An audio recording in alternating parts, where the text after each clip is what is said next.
Good morning! Good morning sa tanan. O gini nga video akong i-share sa inyo ang first miracle na gihimo ni Jesus sa John chapter 2 verse 1 to 11. Ug say katulog ka adlaw may kasal sa Kana sa Galilea ug didto ang inahan ni Jesus ug si Jesus usab gidapit ngadto sa kasal uban ang iyang mga tinun-an. O sa pagkahurot na sa bino, ang inahan ni Jesus mingon kaniya, wala na sila'y bino. O si Jesus mingon kaniya, babae, unsay imong labot ka nako? Ang akong takna, wala pa mo abot. O ang iyang inahan mingon sa mga sulugon, unsa gani iyang isugo kaninyo, buhatan ninyo. O dito'y nahimutang nga unom ka buok tadyaw nga bato, sumala sa batasan sa mga Diyos sa pagpanghugas na ang matagusan niini kasudlan o kaluhaan o katluan kagalon.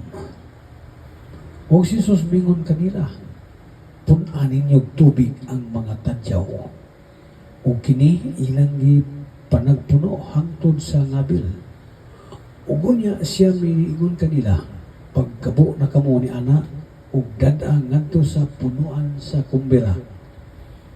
Ug kini ilang gidala ngadto kaniya ug sa nataliw na tilawan sa punuan sa kumbera ang tubig nga nahimo ng pino. Ug kay wala man siya masayod diin kinigikan, bisan tuod na sayod niini ang mga sulugoon nga nagkabo sa tubig. Ang punuan sa kumbera mitawag sa bana o miingon kaniya, nabatasan baya sa mga tao ang pagdalit paguna sa mayong bino. O unya, sagya nga ang mga dinapit makainom na pag-ayo, maupay pagdalit sa minus ng bino. Apan ikaw, imo hinoong gitaguan ang mayong bino hangtod karon.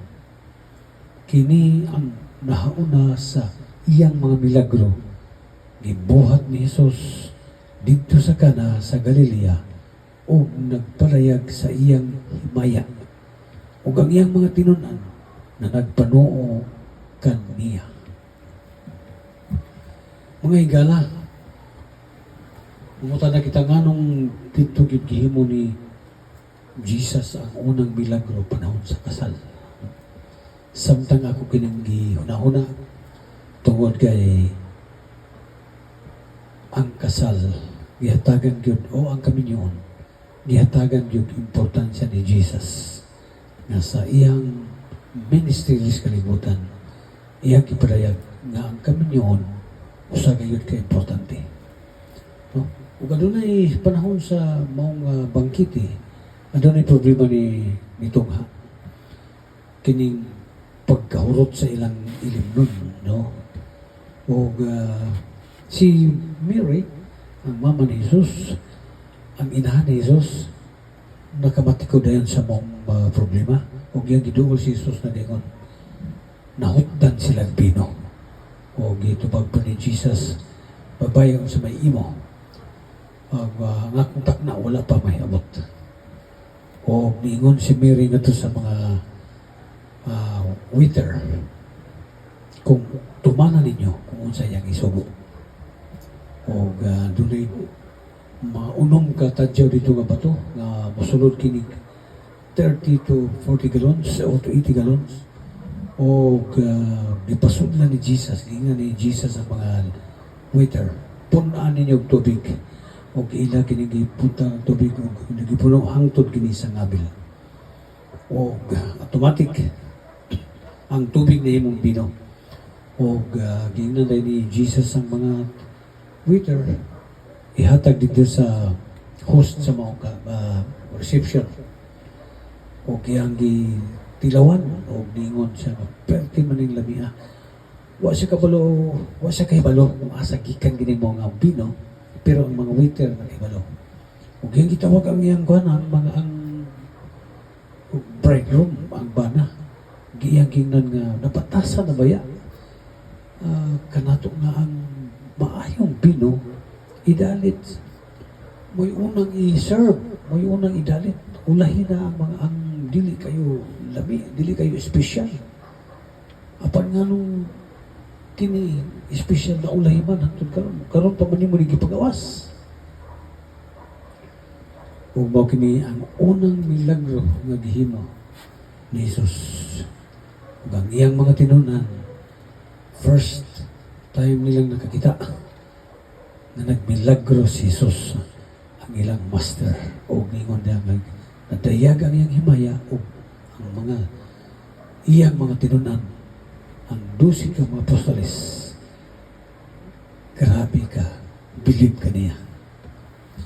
So, mga igsoon, mga higala, dinhi sa mong milagro, mong paghitabo, adunay impact nga nahitabo. Una is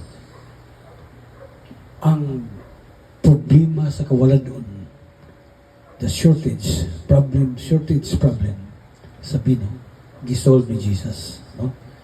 O ang ikaduha, gisolve ni Jesus ang kaulawan sa kasal, sa gikasan.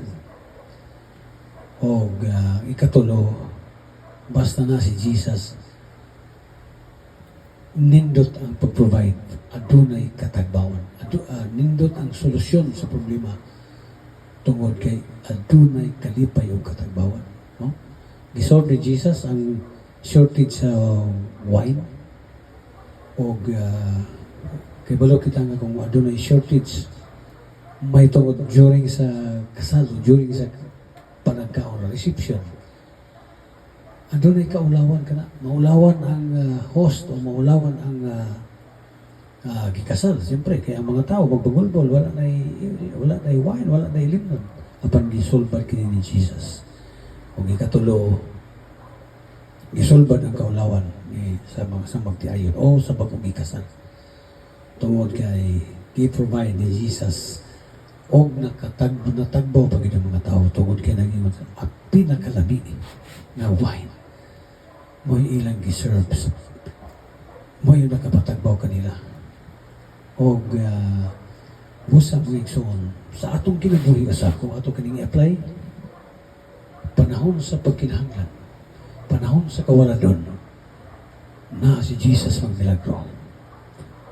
O kung na si Jesus magmilagro, mag-provide sa itong pagkinahanglan, adun na usay katagbawan. Ang solusyon na yan ihatag, adun na katagbawan, no? Busa, importante na si Jesus anaa sa atong kaminyoon, anaa sa atong panimalay, anaa sa atong kinabuhi. O si Jesus nga nagmilagro kaniadto, magmilagro gihapon karon. Busa, kung unsa imong problema, imo bang personal na problema, imo bang sa pamilya ba nimo, iduol ka na kang Isus, imbitaha si Isus, kay makasinati ikaw milagro, solusyon sa imong sitwasyon. Kung napanalangin ka ng video, please subscribe and share. God bless you.